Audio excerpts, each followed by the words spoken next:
You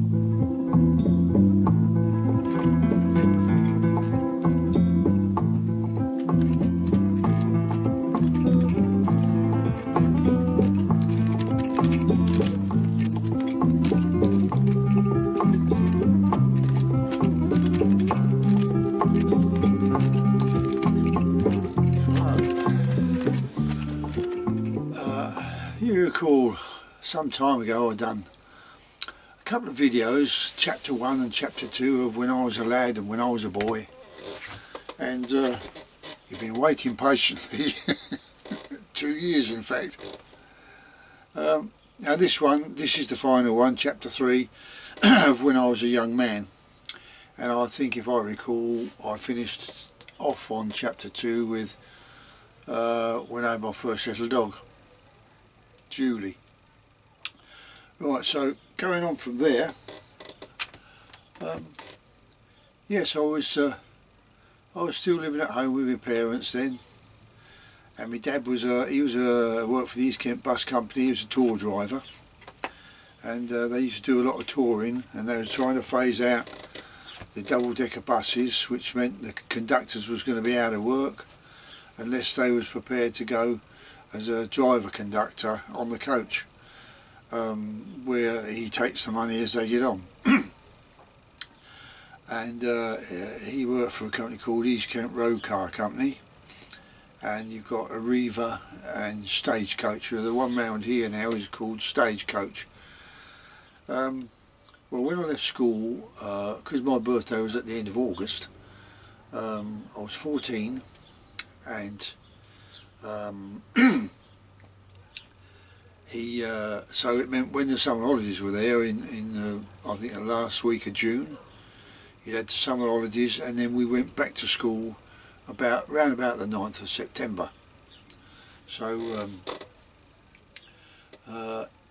because I was going to be 15 before we went back to school,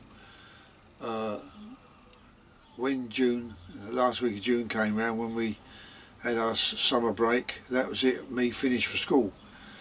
And they never seem to ask you much about, let me just bring this a little bit forward. They never seem to ask you much about what do you want to do when you leave school. Well, to be honest, we weren't really that bothered because we were too interested in enjoying ourselves, and too busy with our heads stuck up our own backside, to be honest. But anyway, so my dad turned around and said to me, he says, "Alright son," he says, I've got a job sorted for you." I thought, oh, alright, here we go. He says, an apprenticeship, because there's plenty of apprenticeships around then, which I think is a very good idea, because they banged it on the head all them years ago. Now they're bringing it back, you know, and to try and get people off the dole and the social or whatever you want to call it. There are genuine ones on there. Oh, you've got to go to this job interview.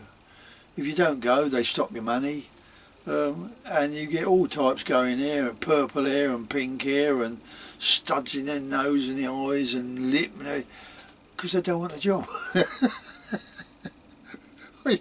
You can't knock them for trying. I never did that. Anyway, so I went, oh right, oh yeah, you got to have a word with the superintendent. He's called Mr. Mitchell. Oh right, I said, I know Mr. Mitchell. He went, no, it's not the one at the golf links. It's he's the superintendent of the body repair shop. Oh right, what's he got me dropped into?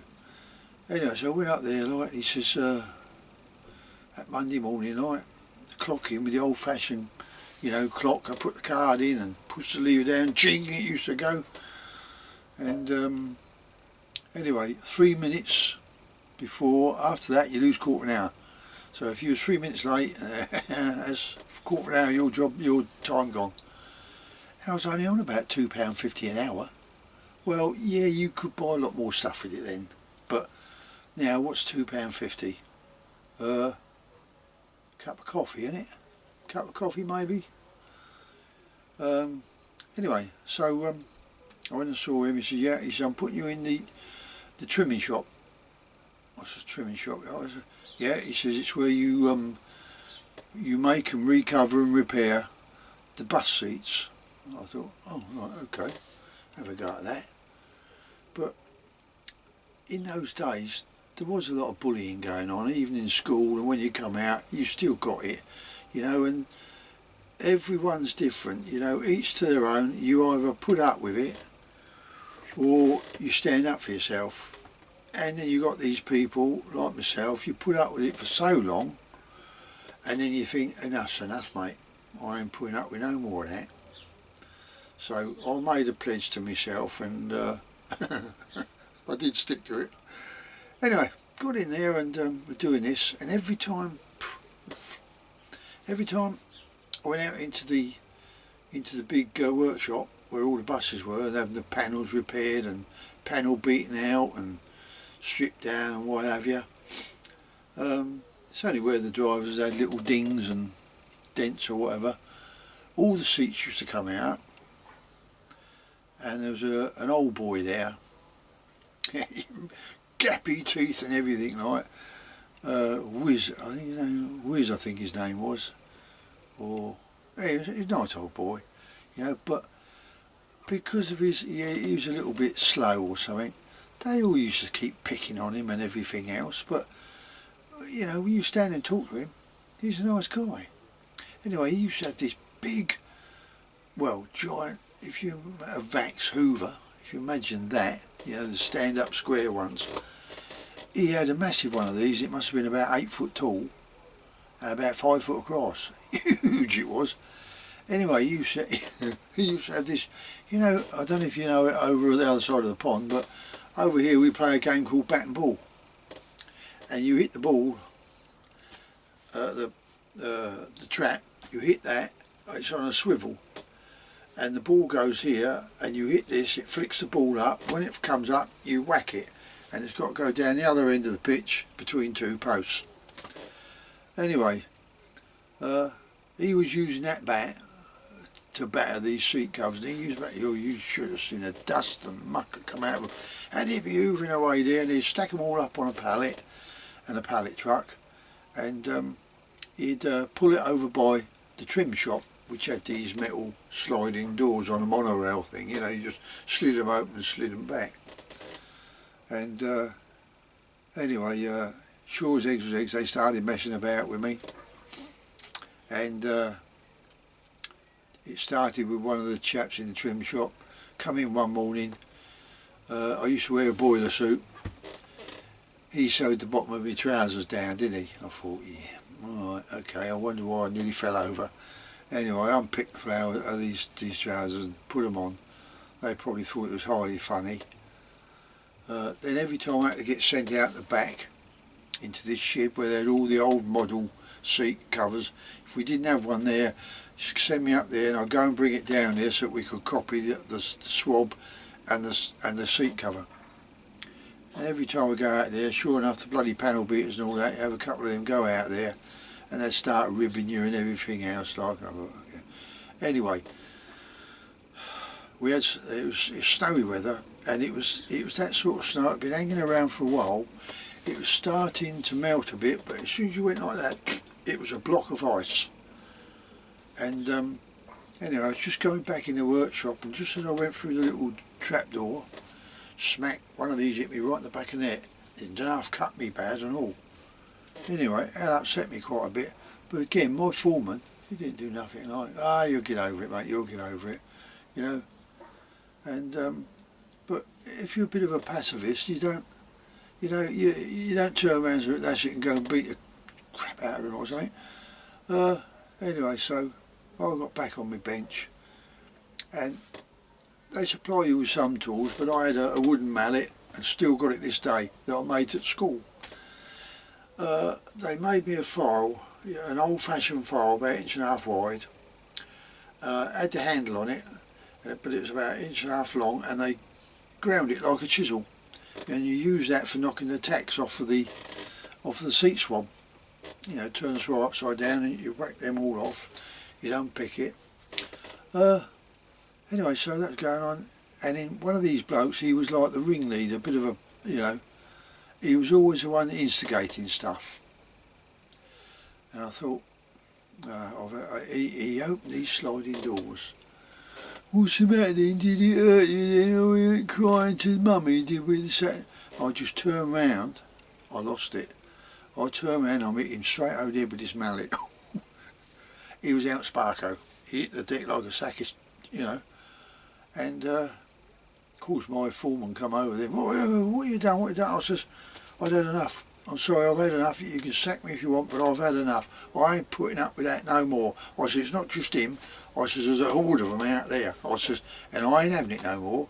Now, if you ain't sacking me, I suggest you go in there and you have a word with them and the superintendent and sort it out, because I can't get on with my job for them. There's no need for what they're doing. I'll think about it. Okay, fair enough. Anyway, I didn't get sacked. But he had a headache. God, did he have a headache. And I got left alone from there on. So, you know, eventually, you stand your ground, you get left alone. They just push to see how far they can go. That's enough of that one.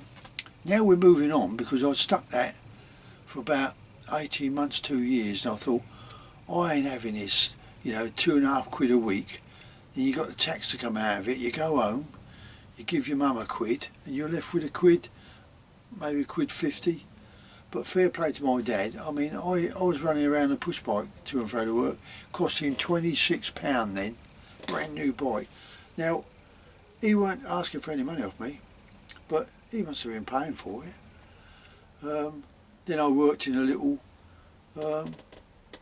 shop not far from there where they sold mopeds, and I managed to get a Saturday morning job.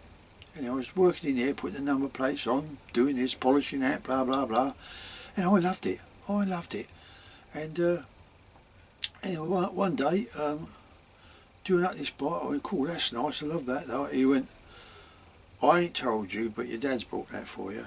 I thought, yes. So anyway, on goes the number plate, get that on there. And that was it. I used to come back there, and it was like it had 4 gears, foot change, brake pedal, rear brake pedal on the other side, fixed footrest, clutch and everything. It was like a little miniature bike, really, motorbike, and double seat. I loved it. Lovely little bike it was. Pooch, I think, was the name of it. I think they're Italian, I think. Anyway, I had this bike, and that's it. Then I just moved on from there. I managed to get a job which was about 6 miles out of Canterbury, something like that, called Horticultural Containers. They made apple boxes and, you know, cherry boxes, that sort of stuff. And I was working what they call behind the line, which was feeding the girls wood who made the boxes. Sometimes you go up the other end where you'd be taking them off the line, loading them on the back of the trailers of the lorries. And then we'd have a competition amongst ourselves now and again when we was loading trailers, because they'd all be stacked in a warehouse as well, and we'd see who could pick up the most. And when I say the most, we're talking about grabbing a box, you know, like waist high, and you get 3 in a box. You get one on its edge, you push the other one in it, and put the other one on its edge and push it together, so you got 3 boxes. Picked that up, and he went, "You're joking?" And I went, "No, I'm going for the gold, mate." I don't know how many was on there, but you only got to pick it up and move it a little bit and then put it back, because, you know, if that lot went over, that's a lot of boxes broken. And this pole must have stood about, what the hell, what was that roof? It must have been at least 20-25 feet high. All these boxes were wobbling about like this, and I'll get it back on the stack. But I done it, like, you know, because there's not that much weight in it, because it's very thin wood. But that's one of the little things we used to challenge ourselves with. Got on all right there, no problem at all. Ended up driving a forklift and everything else. That got me a bit more money, so I've gone from £2.50 a week as a young man to £26 something a week. Well, I was raking it in. I was rich. I was at 26 quid. I thought, it's a lot of money. That's when I managed to decide to get the scooter, and I became a mod. And that was it. You'd all save up, you go to your Saturday night dances and everything. Next thing is I want my mod suit, so I bought a mod suit, and away we went. And we used to go around the town, down Margate, Bay, Whitstable, all that. Used to be a gang of us on our bikes, used to just meet up, and that's it. Where are we going? Well, let's take a ride down Margate. So she went down there, you know. And then I got the chance to be an extra in. You remember this film, Quadrophenia? They wanted extras, so that was it. Me and my mates, we took up the offer, and it was silly money, like, but it was just making up the numbers, and it was great just to be in amongst all the lads, like, you know. I mean, I'm only about 17, 18, something like that. So I'm more like 18, I think, yeah.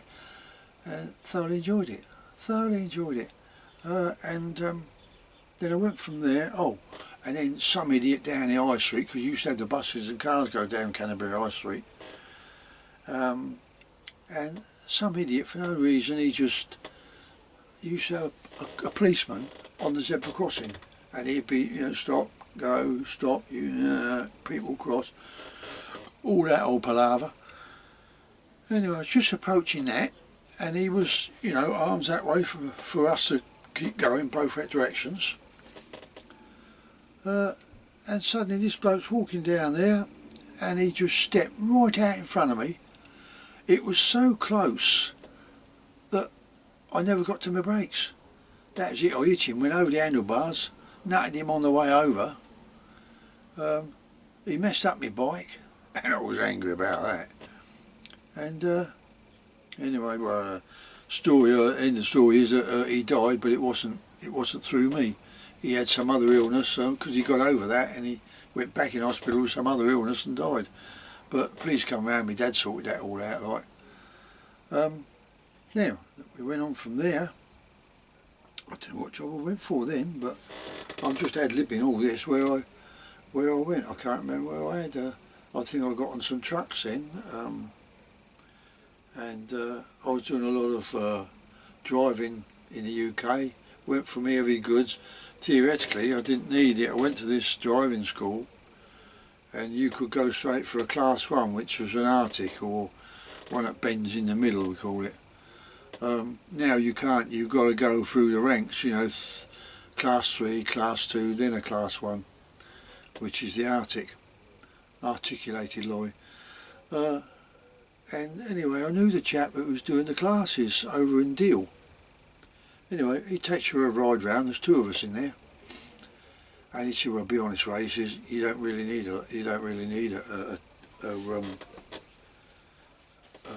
lessons or whatever you like." He says, "What we do is we'll put a date in for your test." And I went, "Oh, okay then, mate." So we done that, and when the time come, that's it. I just sailed straight through that, like, you know, no problem at all. He said, "Now, if you want a job," he says, "there's no contract involved." He said, "But the Fags Fleet over in Ashford," I don't know if they still around now. He said, "if they got vacancies, they'll take you on. There's no contract. So if you don't like it, you can leave or get sorted with another job and just walk away. Bit like you could do with Brexit, eh? Just walk away. And so anyway, that's what I'd done. I was moving. Proprietary Perfumes was one, and that was down at Kennington, and they used to have these 45-gallon drums, and they all had to be hand-loaded, hand-boarded onto the lorry. Oh, they'd lift them up and put them on there, but you got to pull them on the sides and roll them to stack them. God, it did stink. And my wife thought I was having an affair with someone. I'd come home stinking of perfume. And so, anyway, I'd done that for a while. That weren't too bad. And they had the old couplings on them was what they called a scammel coupling. And as you pulled the pin to separate your unit from your trailer, you pulled the pin, and the two little bogie wheels would come halfway down. And as you come off the skids, as the trailer come off the skids, these legs would come down, and of course, they came down all right, and the trailer went down the park all right. You know, pulled the handbrake on before I, pulled the pin. No brakes, weren't working. So really, I think the unit was stopping the trailer, not when you braked. It weren't the trailer brakes. I didn't feel it pulling me back, so I don't think it had any brakes. And I thought, well, yeah, a bit of a cowboy outfit, I'll leave that alone. So I looked elsewhere, and I just went on from there. And I got on to a company in Canterbury called Parker Steel, and I was on there about 8 years, delivering steel all over the place.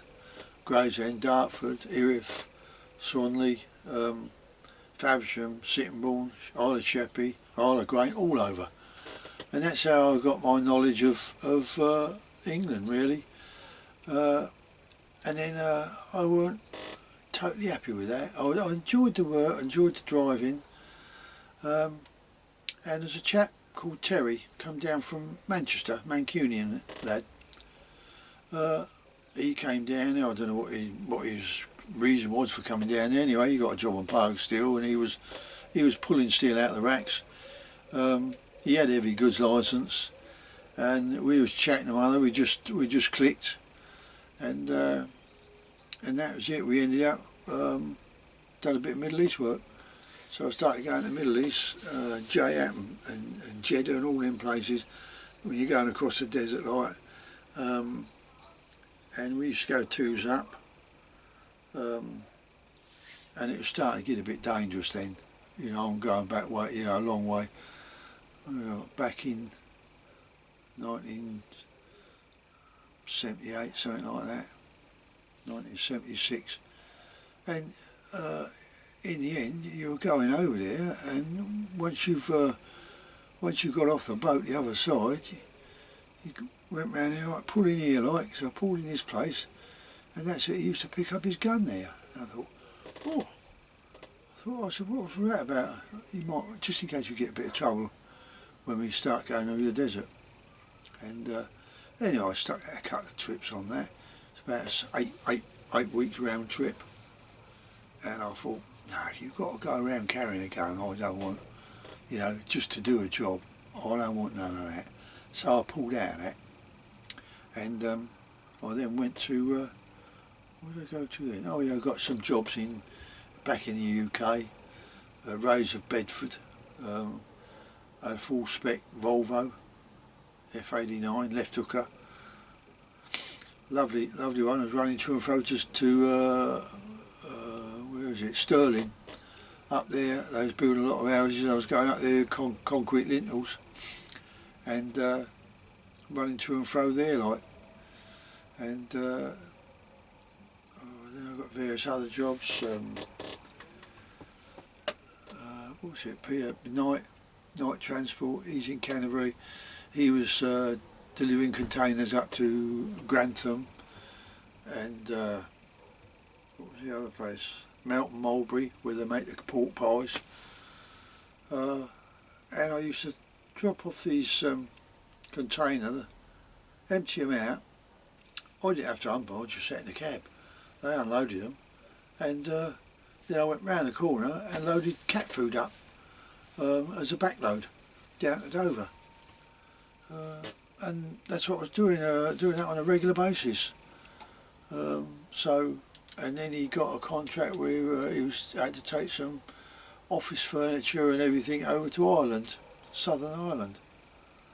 And he's asking me how much you think I ought to charge him, because P&O was giving him the contract. I went, well, I don't know what you're asking me for, Pete. Like, well, he says, I know you've done the circuit, like. I went, well, it's going to be 2 days, isn't it? So you've got to cover 2 days work loss, plus my wages. I says, so if you ain't got a backload, you're bouncing, you're bouncing back home, aren't you? Empty, unless you can get a load on the route back. I said, then you need to pay demurrage. Demurrage, what's that? I says, well, where you're standing around, sitting around waiting to be unloaded or whatever. I says, you could sit there half a day, all day, still waiting to be unloaded. Who's paying for that? No one. It's coming out of your pocket. And I said, so, you know, you need to just look at these and ask the question. Okay, he done that. But anyway, he got the contract. So, and then when we got over there, everyone's following me. I thought, you know, no, you go, Ray, you go. I thought, why? They didn't know where they were going. Didn't have a clue. I thought, got a map? No, I didn't bring a map. Have you got a GPS? No, I ain't got one of them.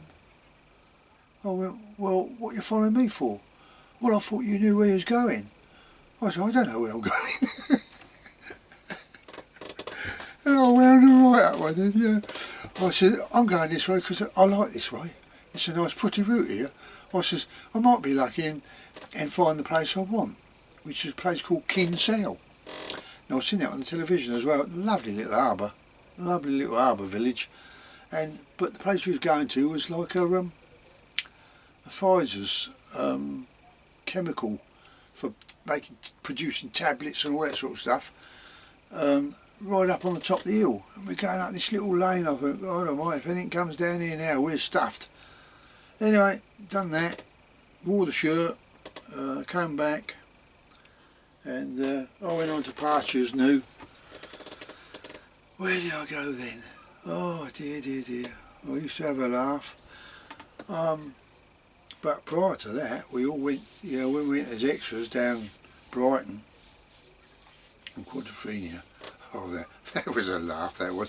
I keep watching the film, but I cannot see myself. I always look out for myself, but I can't see myself. But they always seem to change the shot to something else. I'm thinking, I'm in this next bunch that comes round here, I know I am. And they change the shot to somewhere else. Some bloke behind the backyard gate there giving his girlfriend one.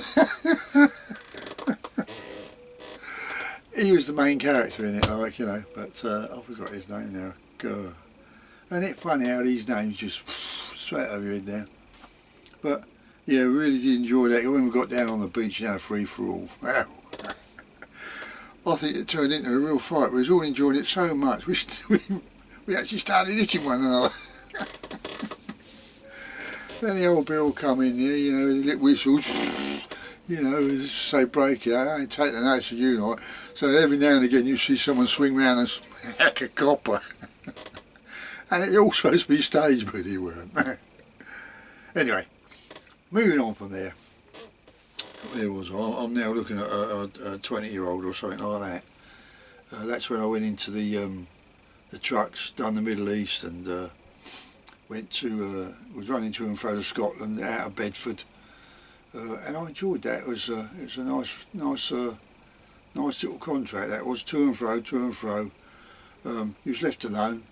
You just run to and fro there till they don't want it no more. Then just ring in each night, just so I know you're still kicking.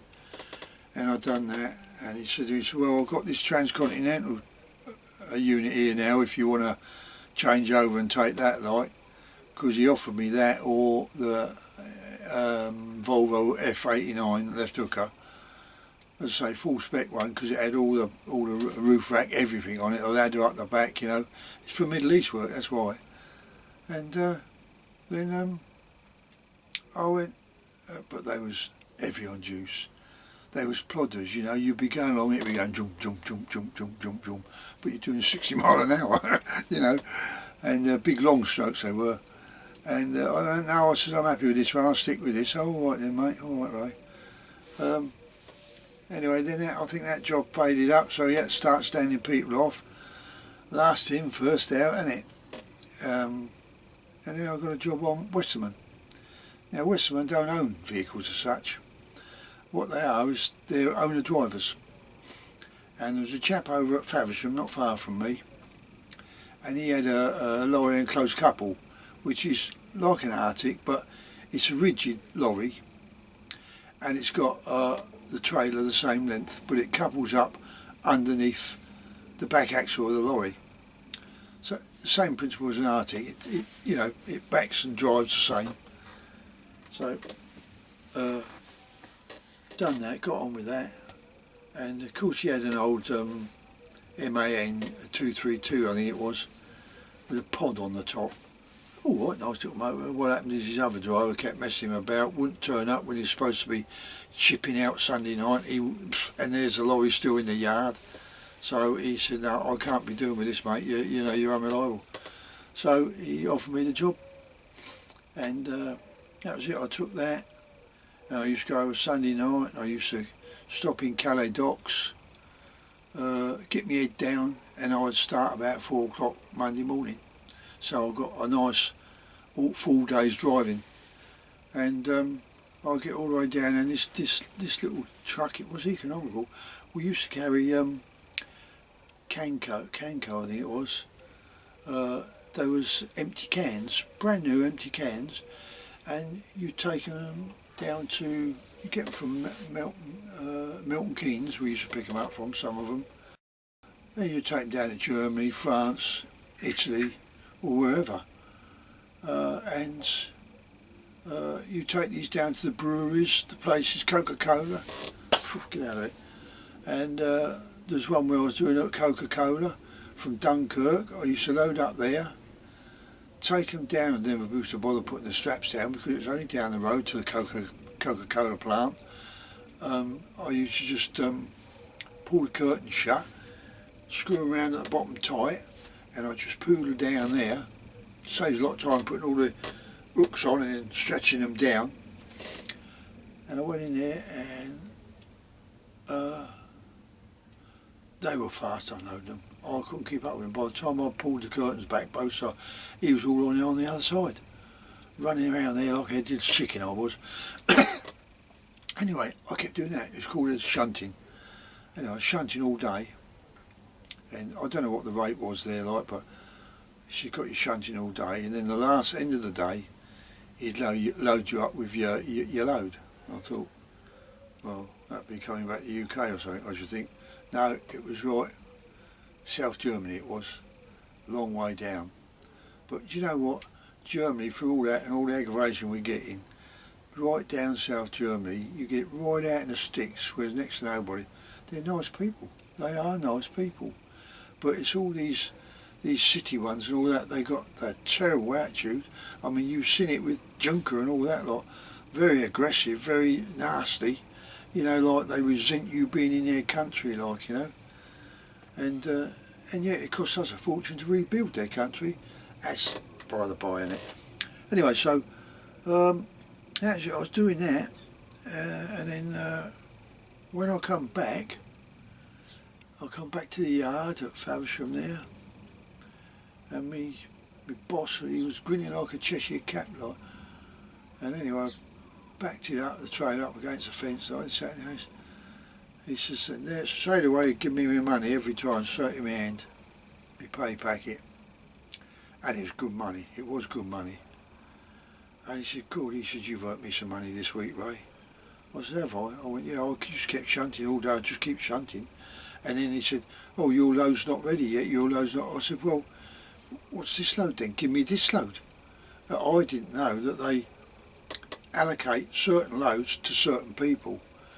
But the long and short of it is, I found out that if your face fits and you've got a nice truck, you'll get good, you know, deliveries. And of course, old Freddie had this old 232. I used to polish it up. They used to weekenders. They used to have competitions in the office to see how many truck drivers they could weekend away.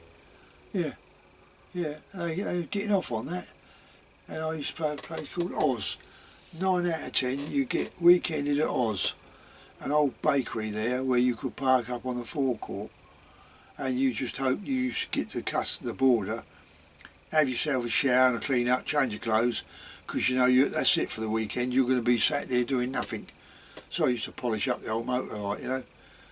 And yeah, he says, you've earned me a lot of money, like. He said, but he said, the crunch is, he says, I've been told I've got to let you go. I went, what? I've got to let you go, mate. I said, well, why is that? He says, I'm more than happy with you, mate. He said, but it's Westerman. He says, you took a load there that wasn't your load. I went, but I didn't know that. I says, I just told him, why, just load it. In the end, the warehouse bloke, he just loaded it on, strapped down, curtain side, pulled up, round it up, straps down, and away I set off for southern Germany. Away I went like. And when I got back, I'd earned that man a lot of money that week with that motor. And he said, but they won't give me any work, Ray, unless I get rid of you. I went, well, that ain't fair, Fred. I said, that's not very fair. I said, but I'm not going to make it awkward for you. I'll go, mate, I'll go. And that's what I done, like, you know. And but he was angry. He was angry, but his money was committed to Westerman Transport, and all they are is just a forwarding agent. They get all the work for your back loads, for your forward loads, but they don't own one truck. Well, they buy a truck for you, get it painted up in your colours, you pay them your rental, and you pay for the diesel you've used that month, and this, that and the other. Once you've done all that, what's left is yours. Well, Fred, he confided in me and told me, I'm not making anything out of this, and it's all because they want me to buy a new motor, an MAN. He said, but what's up with these two little ones I got here? I went, no, they're fine, Fred, they're working fine. I said, they're cheap on diesel, they do a hell of a lot more miles. I said, you're only carrying empty cans, it's like driving around with an empty lorry. There's no weight to them whatsoever. You know, very rarely had to change gear. You just keep poodling down 50 miles an hour down the autobahns and that. Brilliant. So anyway, that job went. I don't know how long I've been going on. Where did I go from there? I think, I came back out of there, and I think that's when I went back into, I'll go into saddle making, and I done that. Bloke wanted to, he says, I can't. He says, you know, you're the first male machinist that's applied. I said, am I? Yeah, he says, I've got a couple of women I've got to see. He said, but, you know, they confided, said that, we machine blouses, knickers and this, that and the other, like. I went, so they're sort of lightweight industrial. He went, yeah, like, you know. And anyway, he took me upstairs and showed me the machine. A bit like mine, a bit of a beast, you know. The needle's like a 4-inch nail. Very unforgiving. It goes straight through your finger, no problem. I mean, that on the downstroke, that will go through 1.25 inches of leather. I mean, that's thick stuff. And it goes straight through that and come out and go straight back down in again. So anyway, that's what I've done. And he was just starting up a business, and I helped him with that. Got him going. Got doing this, that, and the other. Then he decided he had a bloke downstairs that was stretching the leather over the trees, which is like the seat for the saddle. He had that, but this is a more update version of a saddle, rather than the old conventional way. And you could knock a saddle out, flaps, panels, and the tree. You could do it in a couple of days easy. So anyway, then he got more people in, and I've ended up I'm training them all. So he's got me training them all. Well, someone that's never worked on these machines, you can't just say, right, just stitch that up and walk away. You've got to oversee what they're doing to make sure they know what they're doing. So anyway, that as soon as I walked away for one moment from this girl that was there, she put the needle straight through her thumb. I went, you're done. I said, well, you've got to go full circle now so that you can pull the needle out. Oh, it's going to hurt. I said, hold your thumb down. I just turned the wheel. Out it come, cut the thread. Just pulled the thread out. I said, right, you need to go down and get first aid on that now, get it sorted. And there was a bloke there. And at the time, he was going out with my stepdaughter. And he was working in the hospital. And he was cleaning all the sterilising all the tools for surgery and everything else. And he kept moaning about it. Oh, it's a gutty job. It's no thanks for it. Blah blah blah. I'll see if you can get me a job there, right? Blah. And he kept on and on and on begging me. Anyway, I had a word with governor, and in the end he gave in. Yeah, well, I'll see what I can do. I said, you've got no experience of this, mate, so he's you know, he's a wet rag. You've got to, you know, take him under your wing a bit. And I ended up training 12 people there. 12 people I trained, and then he decided to do the dirty on me when a new law was coming out. I think it was a year before I left. This new law come out stating that once you reach the age of 65, if you want to stay on rather than retire, you can do.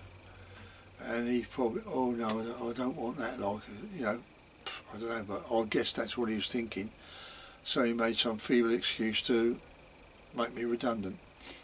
You know, the work's drying up, blah blah blah, this, that, and that. And it wasn't. I knew it wasn't. And the times I got that man out of the shit, sorry to put it bluntly, he got himself in the shit more than one occasion, and every time I bailed him out, you know. All right, porky pies and, you know, this, that and the other. But it took the pressure off, the customer was happy, and that's what it was all about. But when he started doing that, like, you know, and he told me, you know, that he'd done this system on points, like, you know, he can do this and she can do that, and so she's, you know, multitask if you want. But you, he says, you've done none of that, like. I know, simply because you wanted me to stay on the flaps, and that's all you was concentrating. We've got to get these flaps out at least 12 a week.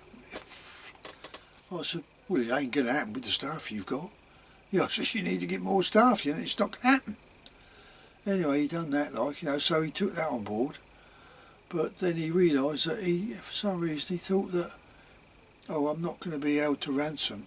I thought, who's holding you to ransom? I'm just doing my fucking job. Oh, sorry.